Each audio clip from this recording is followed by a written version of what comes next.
Today we're heading all the way to the continent of Asia to bring you the top 8 most bizarre foods in Japan. It's like a pimple. Now, do we eat that part or not?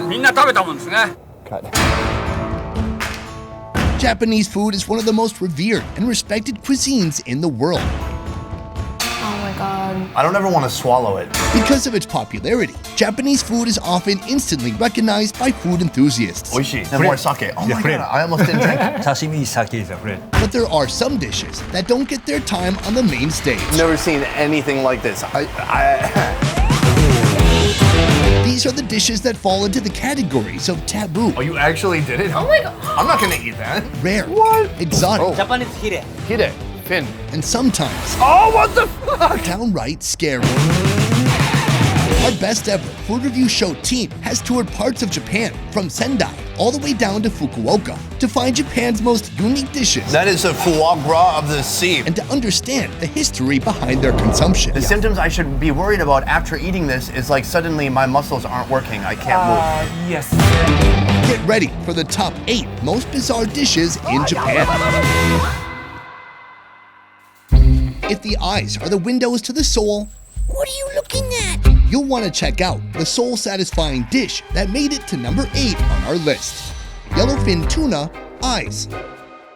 Our journey takes us to the famous Adachi Fish Market in Tokyo, where we purchase cuts from a gigantic yellowfish tuna that came with an extra bonus. Oh, check it out. We get a live demonstration. It's not just the eyeball, it's like the whole area around the eyeballs. Oh, is it a gift? Yeah. This is the first time I've ever been given eyeballs as a gift. We're off to a local restaurant Yoshiaki, can I shake your hand, Nice to man? meet you. that promises to transform this bizarre gift Can you make this yummy? into something somewhat delicious. Yes. Very Yeah. yummy. Once they're salted up, saute over high heat for a few minutes, This is Tuna Eye ASMR. Oh, it's a little... Okay. pop them in the oven for roasting. What comes out are golden brown sockets for your eating pleasure. Where do we start? Do we eat everything? Oh, it's super fatty. Look at this. It's actually a little crispy on the outside. What? Really oily. A little bit chewy meat around the eye, but I like it for how simple it is, man. You just put only salt. Only salt. Genius. Thank you. Do we eat this little sack of fluid? Yes. Oh, cool. Here we go. 1, 2, 3.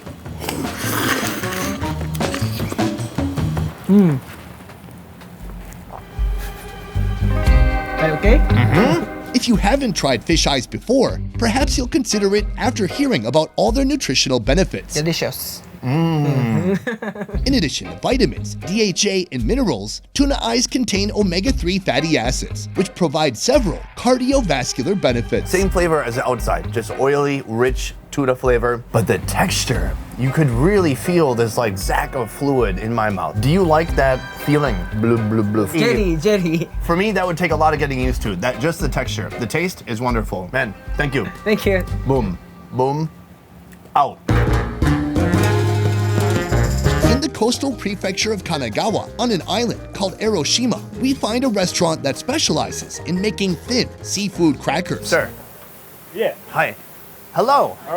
Unlike your usual Tostito chips, these crackers contain little to no preservatives. They're made with live octopuses. It doesn't seem feasible. Right now he's working on it. He's putting some oil on this super hot flat top. So he's got an octopus and he's dipped it in potato starch. That's it. This is my favorite part. So he closes it.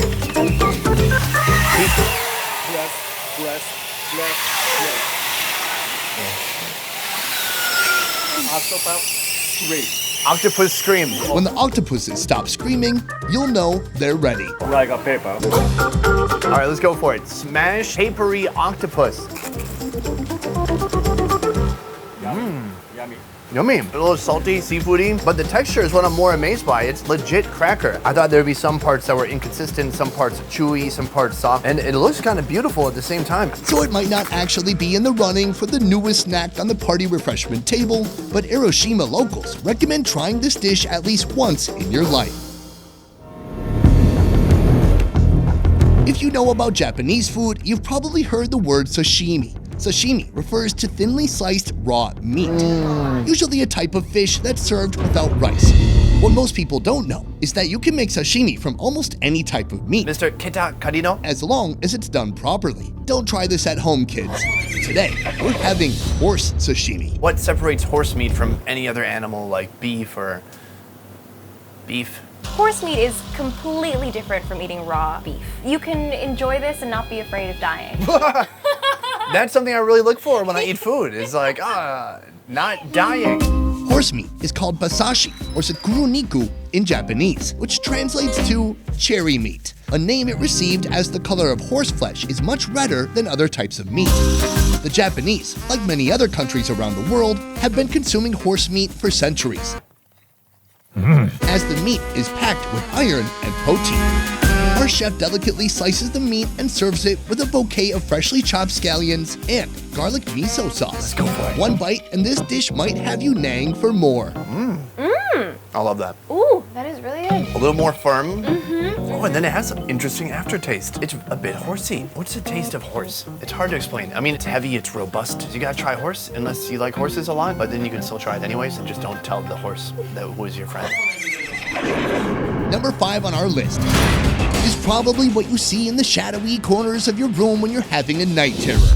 Monkfish. It looks like the villain on Finding Nemo. Monkfish are a type of anglerfish that dwell in the bottom of the ocean, living comfortably in their pitch-black environments with freezing temperatures. Their reputation precedes them as ultra-aggressive predators that lure and snatch unsuspecting prey using their gaping-toothed maws and their dangling pole-like spines. In Japan, they're a delicacy. Is that ice or slime? Oh, dude. Oh, yes. Is this the liver? Monkfish liver is known as the foie gras of the ocean because of its buttery-like smooth taste and texture. I came in here today thinking we're just gonna eat this liver, and then he just kind of went to town chopping every part off. Boil the liver in Japan's top-shelf beverage, sake, and it's ready to go. Not a lot of strong seasoning or anything on there. I'm gonna put myself in the local shoes and see what is so yummy about this monkfish liver. Ready?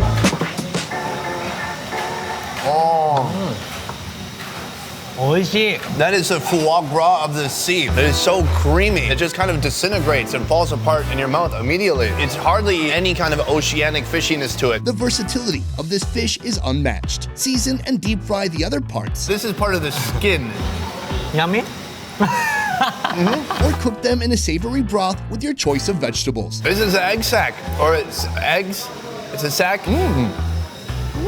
Like a sheet of flesh that slowly rips apart. The texture is like so good, so interesting. These are the gills? Yes. Bro, the gills that were like bright orange, bright red, kind of a dark brown color now. Putting some ponzu. It's like lungs, but some parts are hard. Like some of those feathery parts of the gills, very hard, but overall I like it. My man, thank you so much. You're welcome. Boom. Boom. Our next bizarre food pick is said to have existed long before the dinosaurs made their mark on our planet. Right now we're literally walking past thousands of them. They're winged creatures that can catapult themselves up to 30 inches in the sky. Jizzy, I like that you're pushing yourself to do new things. I try my best. You guessed it, grasshoppers. Hunting grasshoppers is no walk in the park. Amazing. Do you think I'm brave? A little bit. You have to be swift Yes. and show no fear. Find your target, There's a grasshopper on this leaf. It almost wants to be caught. summon your inner predator, and then, in one quick movement, snatch your insect prey. Oh, No. come in! I'll try another one. Once you have a bottle full, boil the grasshoppers in water to remove any dirt or impurities. Then stir fry them using ingredients from your homemade teriyaki sauce kit, sake, soy sauce, and sugar. Can I eat it if I don't look at it? Yeah, I could drop it in your mouth. Oh God. Is that what you want? Let me just look at this. Don't look at them. That's the last thing you should do is look at them. She got one. Okay, we'll do it together. Listen, look at this. I got two right here. Let's do this. All right, I'm gonna try it out. Okay, Right. I'm gonna try it out. Hold on. Oh, that's really good. It's sweet, it's salty. It's like teriyaki grasshoppers. Grasshoppers may not be your first choice as a staple in your diet, Delicious. Yeah. but they are, however, packed with an extraordinary amount of protein. Just crunchy, papery, there's no gooiness. They might be exactly what your bodybuilding diet is missing. It's not bad, it's not bad. Nothing will prepare you for number 3 on our list. This alien fish is technically considered food in certain parts of Japan. Oh, what the? This is Warasubo. Locals in Japan's Saga Prefecture capture Warasubo during the low tide period. Oh, shit. Between April and October each year. They're even used as symbols to promote tourism in this part of the country. So you eat these? Yeah, some people in Saga Prefecture do, I guess. Warasubo can be dried, stuffed in a shumai dumpling, or eaten raw. Today, Shizzy and I are trying all 3. Hello there. Thank you for having us today. First up, dry and roasted. Our Warasubo expert has advised that locals simply plunge them into sake to release all the salty flavors. It's so fishy. Whoa. Usually I can't tell much of a difference when I throw something in there. I can tell. It's bold, it's daring, it's alt-right somehow too. Our second dish might remind you of the chestburster scene in a certain 1979 classic horror flick. These shumais might be a bit intimidating to look at. Well, we'll just skip to the eating scene. It's pretty good. It's pretty good. Well prepared, well seasoned, and that is full of the meat from tons of these little guys. Yeah. Lastly, I got to munch on this head. Oh, it's fun. Our final variant of this dish is the scariest of all, raw Warasubo sashimi. Place thin slices of Warasubo atop a salad, as well as its undead corpse. Now she's told me to put this on it. I'm not sure what this does. Oh, it bit the spoon. Oh, shush. Oh, it's sake. Oh, these are a little alcoholic. Dip a slice in some soy sauce and try to enjoy. Oh, it's like a penis fish. Really? It's very chewy. I like it. The taste itself, it's not off-putting, it's not fishy. But honestly, the outside skin is like sandy and coarse. It's like grade 1 sandpaper. Well, little guys, thank you for giving your life. That was pretty good, actually. I'll try it again. The next pick secured a spot on Japan's banned food list for exactly 300 years. Still, only highly trained and certified chefs are given the green light to prepare this dish. Number 2 on our list is pufferfish, or fugu. I'm here with head chef and owner of the restaurant. Is it true that every year thousands of people die from eating this fish? Poisonous pufferfish. And if it isn't prepared properly, it's said to be 1,500 times more poisonous than cyanide. It's not really. In this decade, only 6 people die by poisonous fish in Japan, but all of them die by self-fishing. In the video, we want people to be worried about my safety, so they keep watching. Can we say it's like at least 1% dangerous? No. Okay. Yeah. The last one, no accident. Clean and section off the fish, This is our organ, very dangerous part. cutting away all the poisonous organs. The symptoms I should be worried about after eating this is like suddenly my muscles aren't working. I can't. Fillet the fish for deep frying or hot pot. This is mouse. This is one of the head. Or slice the raw meat until it's nearly invisible to the naked eye for sashimi. You've eaten this before and your mouth felt numb? Yes, a little bit. Look at this super thin layer. Little dip. Cheers. Cheers.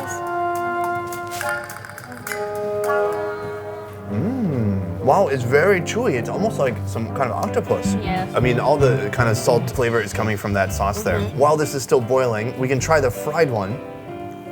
It's just fatty and flaky and Yeah. comes right off of the bone. It's very meaty. It seemed like some of the most interesting sections were saved for the hot pot. We're gonna kind of mix everything up. The fish here, there's a soy base inside. Cheers. Do it. Cheers. That is really yummy. Yeah, it's a little different texture. Wow, that piece that I had is very like robust, fatty. It's a really good fatty texture. You like it? What is it? For me, I can totally see why someone would risk their life to eat this. Sir, Thank you so much. thank you so much. Arigatou gozaimasu. What an honor. We've come to the final leg. Number 1 on our list is the most bizarre of all. Isopods. You've never heard of it? Don't worry, most locals in Japan haven't either. This is by far the shakiest boat I have ever been on, but it's all for a good purpose. It's to show you guys one of the creepiest, craziest, strangest foods they have in Japan. They've got a big cage. They had a buoy to mark where the cage is. At any minute, this cage is gonna come up here. Oh, what the fuck? What are those creatures? Isopods are, well, the cockroaches of the deep sea. I don't think you're gonna find this anywhere else in the world. These scavengers feast on almost everything that falls to the bottom of the ocean. What's that, the isopod or the ocean sickness? If you're still with us at this point, What is its mouth even doing? then good job on having a strong stomach. The next step in the cooking process requires exactly that. The captain cooks these isopods in the boat's exhaust plate, scorching them in insanely hot fumes. Lunch is finally ready. Let's jump into it. So he takes the head, he kind of hollows that out, and he cuts that away. It looks like there might be a bit of meat in there. Now cutting away the rest of the hard top. Whoa! どうぞ Wait, only me? どうぞ But what about both of us? おもてなしどうぞ I don't know what he's saying, but I understand what he's saying. He's saying, hey, you're the one who paid to go on this trip. I never wanted to eat isopods. I'm gonna just grab the meat. Here we go. Oishi. It's a little sweet, a little bit of exhaust fumes and charcoal, and then a little bit of crabby kind of flavor. I kind of like his chimney smoking method. It's kind of romantic. Are you gonna eat with me? 食べる Yes. Cheers. Hi. 最高 Psycho. You gotta be a psycho to eat this. But actually, psycho means excellent in Japanese. Japan has one of the most diverse terrains in the world, and as such, Japanese cuisine is wide-ranging, consisting of dishes that have been consumed for hundreds or even thousands of years. ジャパニーズヒレ Hide. Fin.